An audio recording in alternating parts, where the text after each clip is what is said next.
So we'll talk about fractions by talking about something that's kind of nice and easy. We're going to start talking about pizza.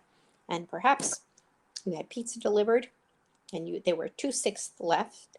But then you notice that your brother also had pizza delivered, of which he has 1/6 left. So you put them all together and you will find that you have 3/6 of a pizza left, which is half a pizza.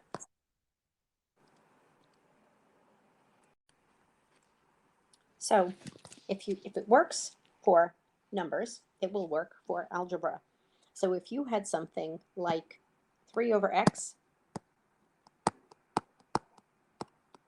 plus 2 over x, just like before, that would be 5 over x. So when we're adding fractions and the bottom is the same, we're going to keep the bottom and add the top. And this can get a little more confusing. Suppose you had 3x over 5 plus 2x over 5. We're going to keep the bottom and we're going to add the top.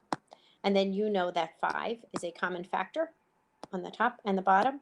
So the 5's can cancel out and we're just left with x.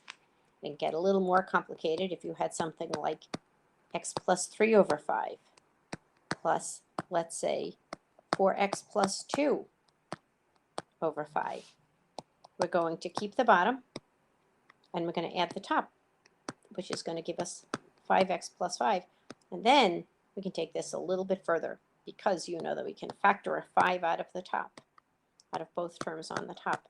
And we're left with x plus 1 over 5, and those 5's are common factors. So we're just left with x plus 1